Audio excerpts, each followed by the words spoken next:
Ellen was born in 1981. We lived on a dairy farm. I grew up on a dairy farm, and then I married a dairyman. She followed her brothers as much as she could, and she was an outdoors girl. She liked to go out to the barn and pet the calves and things like that.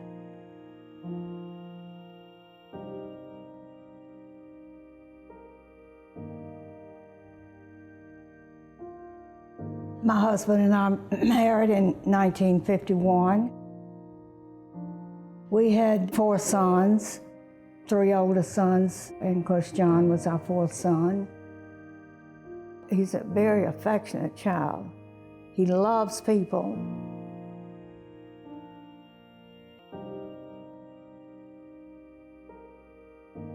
I grew up in New Orleans and lived with my uncle in Albuquerque, New Mexico. I was about 13 years old when I moved back to New Orleans with my mother and daddy. Jerry is calm, mild-mannered, very respectful. He didn't do what was easy, he did what was right.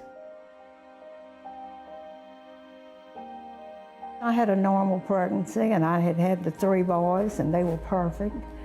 And John was born, and just through a mother's love, I thought he was perfect too. And then when he was 6 weeks old, I was told that he was Downs.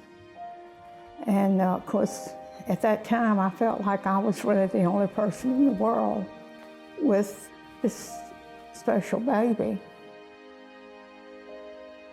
The pediatrician came to the hospital room.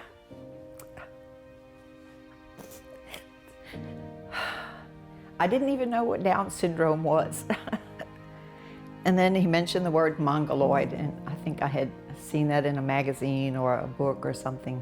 All I could think of at the beginning were the things she would not get to do.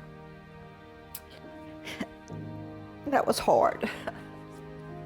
She wouldn't grow up to have a career, she wouldn't get married.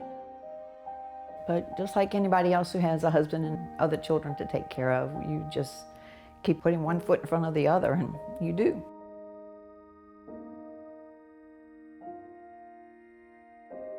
It was the summer after Ellen finished high school. She got her certificate of attendance. We were going to have to do something with her during the day because we couldn't leave her alone. We tried several different places. Every agency I went to, they had some sort of stipulation that I really didn't want to do. I was beginning to think I would have to just hire a babysitter to stay at home with her, but I really didn't think that that was going to be best for Ellen. I think she needed to be around other people. She thrives on social interaction. Even though she can't speak, she does seem to relate well to other people, and they seem to relate well to her. If I didn't have options, he would be at home with me all day long.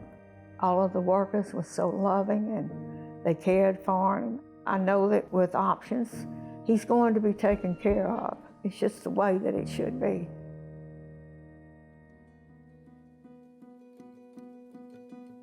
I started working at Popeyes July 24th, 1989. Never quit my job and never called in sick. I stayed on the job a long time.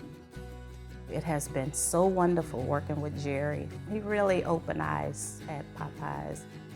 I think Jerry felt like that was just a part of him, like a second home of his, Jerry has been working at Popeyes for 26 years. He retired this year, 2015. I worked so hard and I deserved to retire. He retired back in May, but since then, we miss him. I come to Austin every day, come here and go places with the enrichment program. I go to Recreation Park, water the community garden, and on Wednesday I go to Spolga. Options helps me get out in the community and visit friends and go places. Having grown up half of her life on a dairy farm, At the beginning, she put dirt in the pots. That was her job. It lets me know that she's being productive, she's happy, and she feels probably that she has a purpose. And that makes any parent feel good that your child is happy doing what they're doing. Where do you go to work in the morning? What's the name of the place you go? Miss Pat. Miss Pat. And where does Miss Pat work? Action. Options, that's right. Do you like going to work at Options in the morning? Yeah.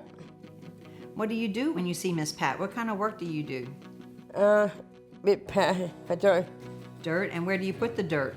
Pots. Dirt. Put dirt in the pots. Pots.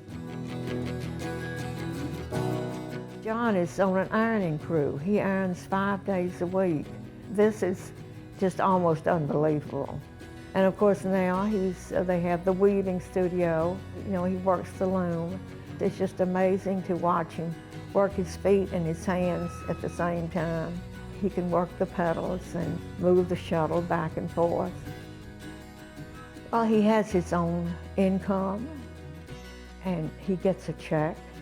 It just gives him more independence. John has become his own man. Of course, I feel like Options will always be around. They will have to be. There's too many people are depending on them. We just have to give them our support so that they can be there and will be there. I've been to Options over 30 years. I feel like Options is my family. I know I don't have that worry when I am gone, and his brothers won't have that worry. He will be with Options and he will be taken care of. There will be no problem. We do worry about what will happen when we're no longer here. But we hope and we feel confident that Options will be here.